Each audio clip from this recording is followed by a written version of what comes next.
Like there's some old W.C. Fields line about following the on stage. Don't do it. So we're here to talk about Buddha's enlightenment, Buddha's great enlightenment. And, sometimes I get a little concerned about the words we have to use to talk about this thing because it inevitably creates these concepts, and especially in the sort of legendary way that the Buddha's story has come down to us, there's a certain sense of inevitability about it, just because we've heard it so often. We know the particulars and the details. Sometimes people say, how could he leave all of his responsibilities and his family, his wife and child, and how is it compassionate that he was able to just leave all of that and go off on this maybe selfish quest? My take on it is he was desperate. He wasn't just off on a lark. I mean, he really took this realization, these things that he had discovered about our lives to heart. Maybe because one day, as legend has it, that all occurs. Most of us get it kind of gradually. Well, maybe we get sick when we're kids, and then we see our parents or grandparents getting old, and then maybe the first time someone in your life that you're close to dies. So we sort of get it gradually. So legend has it that he got it, bang, one big dose. And I've always felt like that this desperation was what led him to leave and really look into it. Life just wasn't worth living without some sort of resolution. So I like what you said about his story about him sitting under the tree watching his father do the fertility rites and plowing and all that in the spring. Because there's a story I heard a long time ago, and I only heard it once, I don't know what the source was, but the story is that as he's doing these really harsh ascetic practices, he had a memory of that moment. And what he remembered was the joy. And that changed his whole direction. This is the way I've heard this, that he realized, doing this to my body is not the way. And there is a joyful way to approach this. And that seemed to be the most fruitful path for him. And that led to what we call his great awakening. So when we talk about enlightenment and great awakening and all that, again, it's a little difficult because it's not like, this giant thing. And in some ways it is, but also it's a very personal, human, intimate sort of thing. He was a human being just like us. So it seems, again, if we hear the stories, it's inevitable that this is going to happen. But what really strikes me the older I get is that he didn't know the happy ending.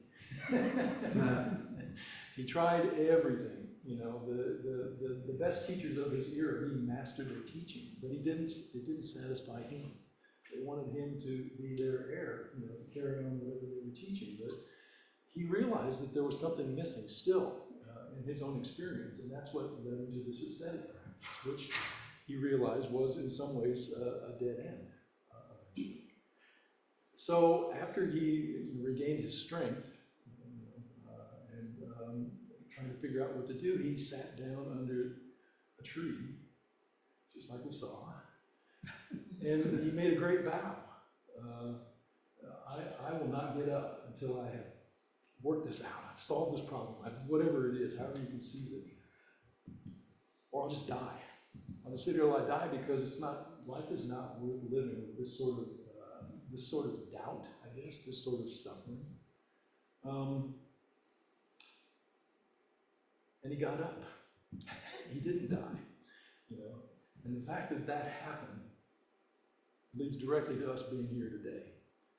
And we're all here today in this very simple human capacity, just as he was when he sat under that tree.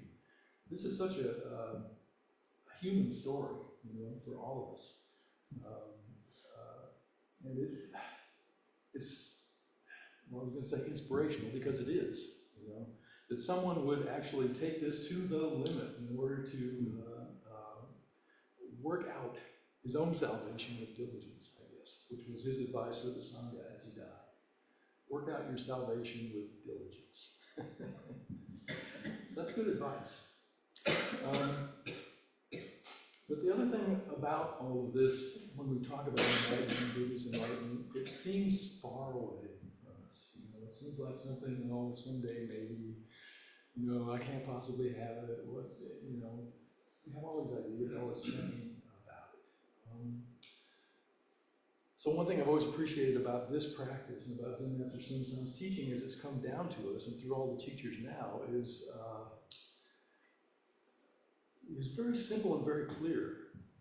You know, he always said, just make your direction clear and just do it. Everything else, you know, we're sitting on the cushion having all our doubts and all our anxieties and all our opinions and ideas about ourselves and about other people, and everything going on is superfluous. You're either sitting on the cushion or you're not. And if your direction's clear, then it works, whatever that means, however that works out. You can test this yourself, you know.